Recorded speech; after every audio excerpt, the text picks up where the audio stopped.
The sun hung low over the pines as I made my way through the forest path, clipboard in hand, marking the borders of the wildlife reserve. It was supposed to be an ordinary patrol, check the fences, refill the camera traps, make sure no poachers had been around. I'd done this 100 times before. The forest had its rhythm, and I knew every sound of it. But that afternoon, something broke that rhythm. I first heard it, a short, sharp cry that didn't belong to a bird or fox. It came from the ridge ahead, somewhere near the old clearing. At first, I thought it might be an injured deer. Then I saw her. A lynx stood right on the path, no more than 30 feet away. Her coat shimmered under the light, her muscles tensed, but what struck me was her eyes, wide, fixed on me. Usually, lynxes vanish the moment they sense a human. But she didn't move. She just stood there, staring. Then she let out another cry, a strange, throaty sound, halfway between a growl and a meow, and took a few steps backward into the brush. I froze. Every instinct told me to stop, to let her be. We were trained never to interfere unless an animal was injured or trapped. But she wasn't attacking, and she wasn't fleeing. She wanted something. I took one cautious step forward. She turned and walked deeper into the trees, pausing every few meters to look back at me. Like she was making sure I followed. My boots crunched on the dry needles as I trailed her. I kept my hand near my radio, ready to call for backup if needed, though I doubted anyone would take me seriously if I said a lynx was asking for help. The forest grew quieter the farther we went. Even the wind seemed to stop. After a few minutes, she disappeared behind a fallen log. I crouched and peered over it. There she was again, circling near a large patch of disturbed soil. She looked at me, then at the ground, whining softly. My heartbeat quickened. Something was wrong. I stepped closer, scanning the area. The dirt was loose, freshly turned. Then faintly I heard it, a thin, muffled sound from below. I held my breath and listened. It was coming from the ground itself, small, high-pitched cries. I knelt, brushing aside dry leaves. There was a hole, narrow but deep, maybe 6 feet down. And from inside came the faint mews of kittens. My stomach clenched. Lynx cubs. Trapped. The mother paced nervously beside me, her ears twitching, tail flicking in agitation. She looked into the hole, then at me again, her chest heaving. I'd seen wild animals in distress before, but never anything like this. She wasn't afraid of me, she was desperate. I took off my backpack and shined my small flashlight into the hole. The beam caught a glimpse of fur, tiny shapes moving against the dirt. 3 of them. They were alive, but weak, their cries barely audible. It looked like part of the tunnel had collapsed, leaving them trapped near the bottom. I cursed under my breath. I didn't have a shovel, rope, or even gloves strong enough to dig through without risking another collapse. And my station was almost a mile away. I looked at the lynx. She stood there, panting, her gaze fixed on me. I don't know why, but in that moment, it felt like we understood each other. She couldn't dig them out. I could. But not right now, not without the right tools. Hang on, I muttered, keeping my voice low and steady, as if she could actually understand. I'll be back. Just stay here. The words sounded foolish even to me. Still, I started running back down the trail, my boots pounding against the forest floor. I kept glancing over my shoulder, half expecting her to follow, half afraid she might vanish altogether. The cries echoed in my head with every step. By the time I reached the ranger station, sweat soaked my shirt. I grabbed a coil of rope, a folding shovel, and my old flashlight with spare batteries. My hands shook slightly as I locked the door behind me. I'd seen animals die before, but the thought of those tiny cubs suffocating underground made my chest tighten. When I returned to the clearing, the sun had nearly dipped below the treeline. The forest was washed in gold and shadow. The lynx was still there, standing exactly where I left her. For a second, I felt an odd sense of relief. She waited. I slowed my pace, careful not to startle her. Her ears perked up, and she gave a low, rumbling growl, not threatening, just anxious. I raised my hands slightly, showing the rope and shovel. "It's okay," I said softly. "I'm here." As I approached the hole again, I heard the cries, weaker this time. The cubs were still alive, but not for long if I didn't act fast. I dropped to my knees, preparing to dig, when a thought crossed my mind. What if the ground gave way while I was in there? The tunnel looked unstable. But there wasn't time to think. The lynx circled me once more, then stopped right beside me, so close I could feel the heat from her body. She sat down, watching every move I made. For a moment, man and animal were united by the same fear, losing what they were trying to save. That's when I heard another sound, faint, rhythmic, echoing from below the cries. A crack like shifting roots. I froze and leaned closer. Something deep beneath the soil was giving way. When I leaned closer to the hole, the cracking sound beneath the soil grew louder. A small cloud of dust fell into the opening, and I jerked back instinctively. The lynx stiffened beside me, her fur bristling. For a moment, I thought the whole ground would collapse, but then it stopped. Silence, except for the faint cries below. I exhaled slowly, pressing my palm to the earth to test it. It held, but only barely. The cubs were still down there, whimpering softly. I had to move fast. I grabbed my shovel and started digging carefully around the rim of the pit, widening it just enough to make a stable edge. Each strike of the shovel made the lynx flinch. She let out a low growl, pacing in circles, tail flicking in short, tense motions. Her instincts told her to protect her young, but she didn't attack. She was watching, trusting me in her own way. The soil was looser than I thought. Every scoop revealed another root, tangled and wet. I worked slowly, steadying each motion, trying not to send more dirt falling down. My flashlight beam trembled as I aimed it inside. I could see them now more clearly, 3 small shapes huddled together, eyes wide and blinking up toward the light. Their tiny mews were weak, but desperate. "Hang on, little ones," I whispered, my throat tight. The hole was deeper than it looked, maybe 7 feet. Too narrow for me to reach inside safely. I'd need to make some kind of path or lower myself with the rope. But even then, one wrong move and the whole wall could cave in. I thought about radioing for help, but by the time anyone arrived, it could be too late. I tied one end of the rope around the thick root of a nearby pine and looped the other end around my arm, just in case. I leaned closer to inspect the depth again. The smell of damp earth and pine resin filled my nose. The cubs stared up, motionless, too weak to cry now. The lynx growled softly, pacing again. Then she made a strange sound, a short, rhythmic call, like a purr mixed with a cry. She looked at me, then at the hole, then back at me again. There was something pleading in her eyes that made me stop. "I know," I murmured. "I'm trying." I started lowering the rope, knotting a small loop at the end to use as a sling. If I could get one cub inside it and pull gently, maybe I could bring them up one by one. But it wasn't easy. The loop swayed uselessly, brushing the walls. The cubs didn't understand what it was. They only pressed themselves deeper into the dirt. I tried again, adjusting the angle, but the rope caught on a root. The lynx hissed in frustration, her claws scraping at the ground near my knees. "Easy," I said, keeping my voice calm. "You'll scare them." For a long minute, nothing worked. I was sweating, heart racing, trying to figure out another way. Then I noticed one cub move its paw, touching the rope by accident. I tugged slightly, and the little thing let out a faint squeak, but didn't move away. I slowly lifted the rope, and the cub clung to it, tiny claws gripping the fibers. It wasn't much, but it was something. I managed to lift it halfway before the rope slipped. The cub tumbled back, and my stomach dropped. The mother lynx yowled in panic, darting forward, but stopped just short of me. She could sense that I was helping, not harming. "All right," I muttered, breathing hard. "I need a better plan." I backed away from the hole, scanning the area. A fallen branch lay nearby, sturdy and long enough to reach inside.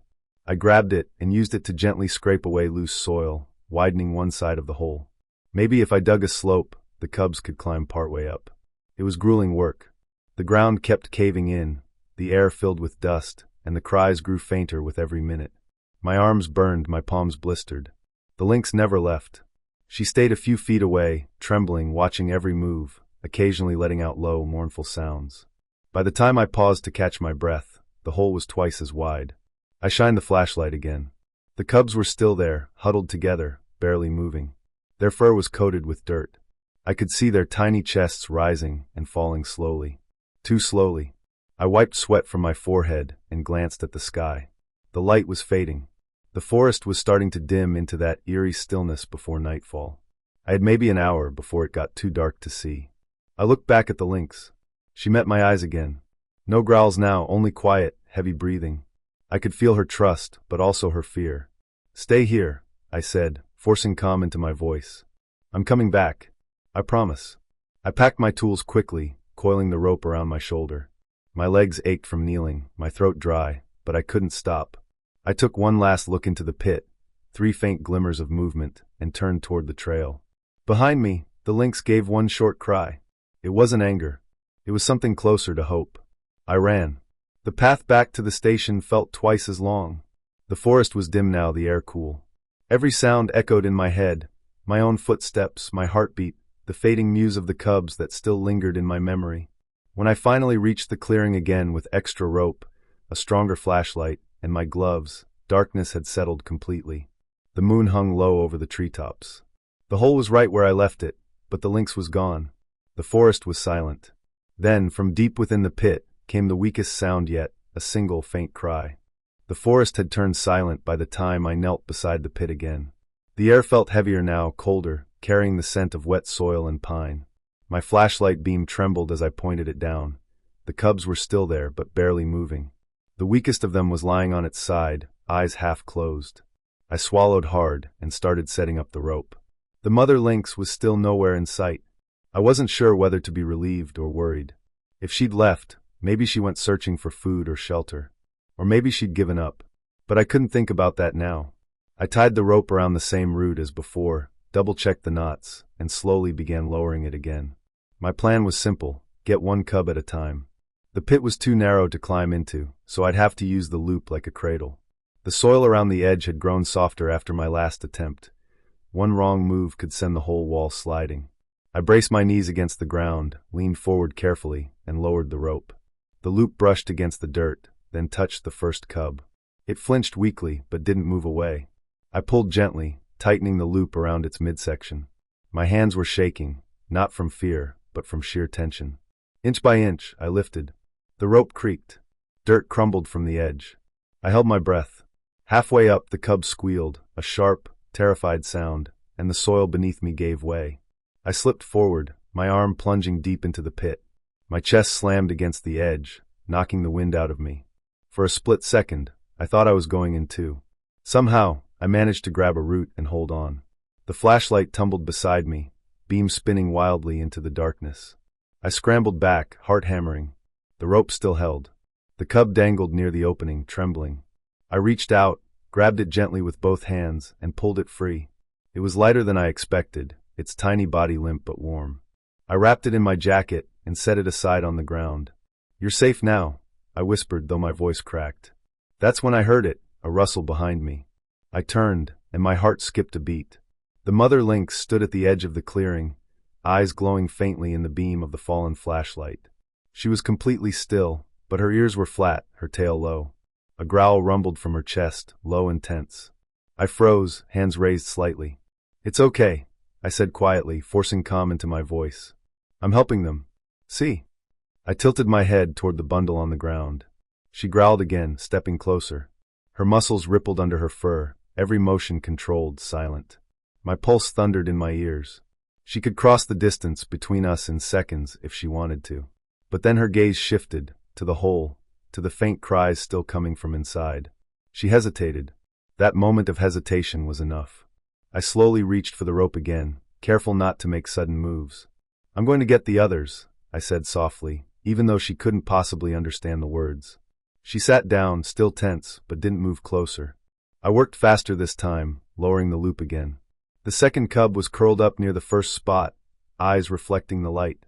I guided the rope under it, lifted carefully, ignoring the pain in my shoulders. When it finally reached the edge, I caught it and pulled it out, smaller than the first, but alive. The lynx let out a low, throaty sound, not a growl, not exactly a purr. Relief, maybe. 2 of them were safe now. I placed them side by side, wrapped loosely in my jacket. Their tiny chests rose and fell, weak but steady. Then I turned back for the third. I leaned over the hole again, flashlight clutched between my teeth. The beam flickered. The dirt looked different now, darker, wetter. I called out softly, hoping for a sound, anything. A faint mew answered back, far deeper than before. I frowned. That wasn't right. The cub sounded lower down. I aimed the light, and my stomach twisted. The floor of the pit had sunk, the layer of soil where the cubs had been sitting collapsed into an even deeper cavity. The last cub had fallen through. "No," I breathed. I could see movement, just a hint of fur far below, half covered in dirt. The hole was too deep now to reach with the rope alone. I'd have to go down. The mother lynx let out a piercing cry, circling the pit. Her claws tore at the ground as if she wanted to dig herself in. I tried to calm her, speaking quietly, but my voice shook. The whole situation was on the edge of disaster. I tightened the rope around my waist, planted my boots firmly, and tested the tension. The soil shifted but held. I started lowering myself slowly, 1 foot at a time, gripping the rope with one hand and the shovel with the other. The smell of damp earth filled my lungs. My flashlight cast shaky shadows along the walls. The cub was down there, still moving weakly. I stretched as far as I could, my fingertips brushing against its fur. That's when the ground beneath me gave another soft groan. A fine stream of dirt trickled past my face. I froze, heart pounding. One wrong move, and the whole pit would bury us both. I reached again, desperate, but the soil suddenly caved inward with a muffled roar. The beam of my flashlight vanished in a cloud of dirt. I stumbled back, choking, clutching the rope as the pit sank another foot deeper. When the dust cleared, the cub was gone. The world went silent for a second. No wind, no sound, just the hollow echo of the ground collapsing beneath me. I coughed, spitting dirt, blinking through the dust cloud that filled the pit. My flashlight was half buried, the beam flickering weakly across the walls. The air felt heavy and choking. I called out, but my voice came out as a croak. Nothing answered. Panic shot through me. I dropped to my knees, clawing at the loose soil where the cub had been seconds ago. The dirt was soft and cold, shifting under my fingers like water. I dug with everything I had, gloves tearing, nails scraping, breath coming in gasps. The mother lynx circled above me, letting out low, desperate cries. Her paws struck the ground, scattering more dust into the pit. "Hold on," I muttered, half to myself, half to the small life buried somewhere beneath my hands. "Hold on, little one." The soil was packed tight. Each handful I threw aside seemed to make no difference. My arms burned, my chest heaved, but I couldn't stop. Every few seconds, I paused to listen, to catch any faint sound from below. Then, just when I thought I was digging blindly, I heard it, a muffled whimper. "There you are," I breathed, renewed energy flooding through me.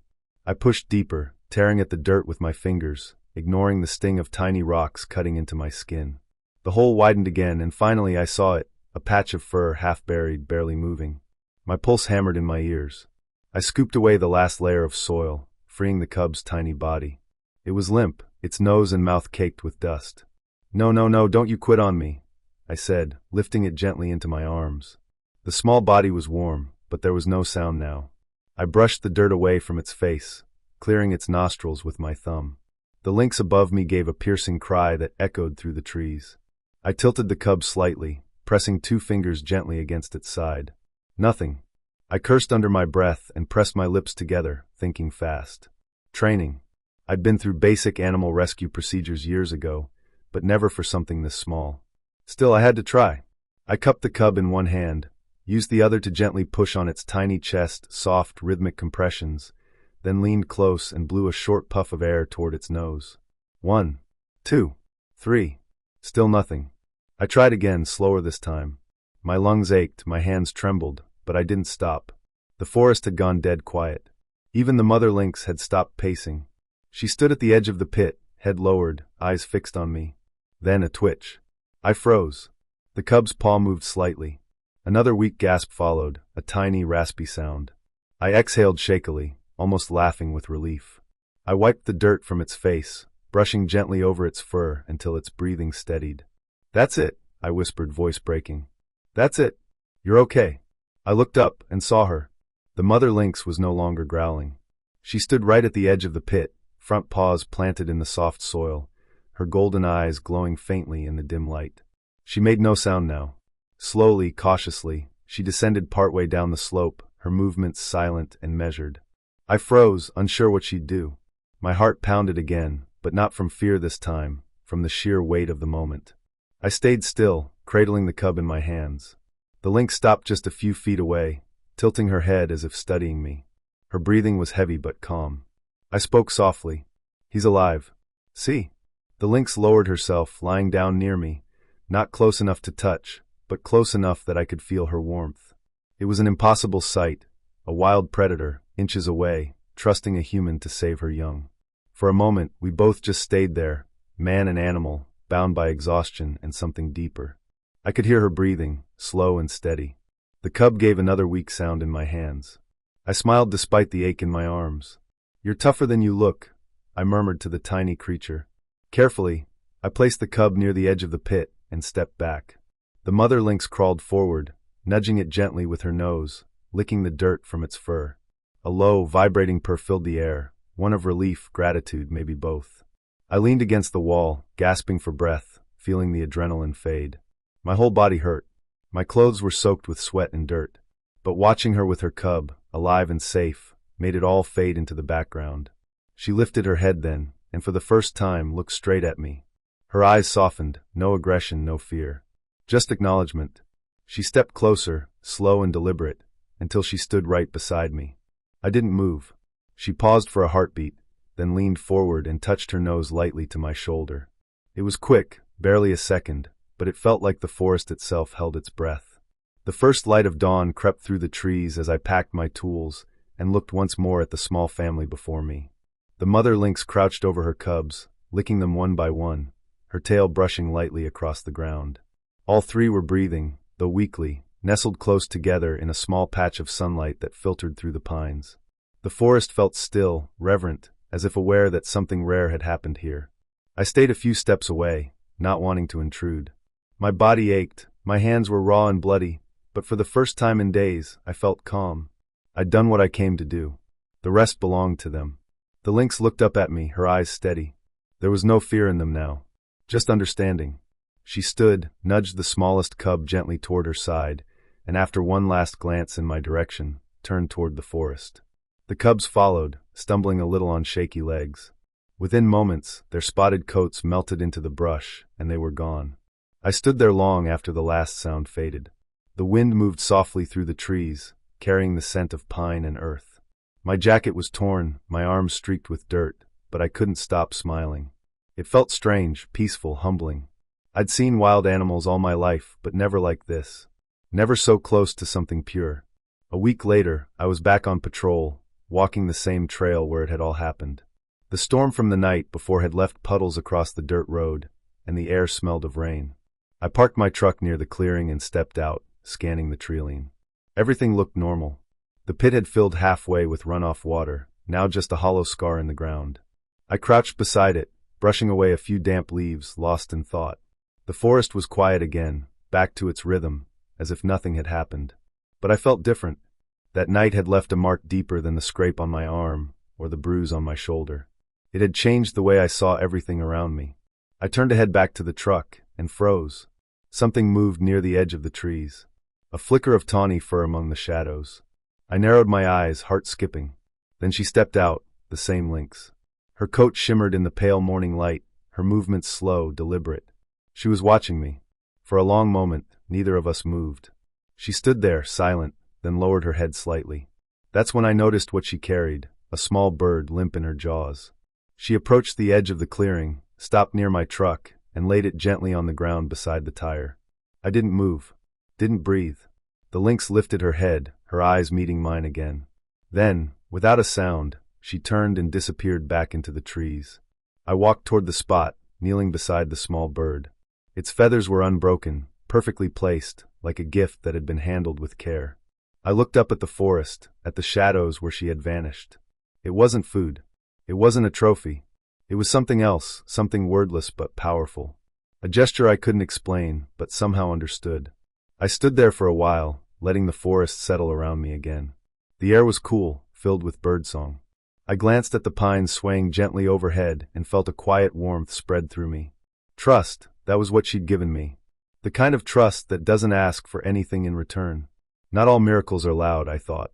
Some just pass through your life once, leaving you silent and grateful long after they're gone.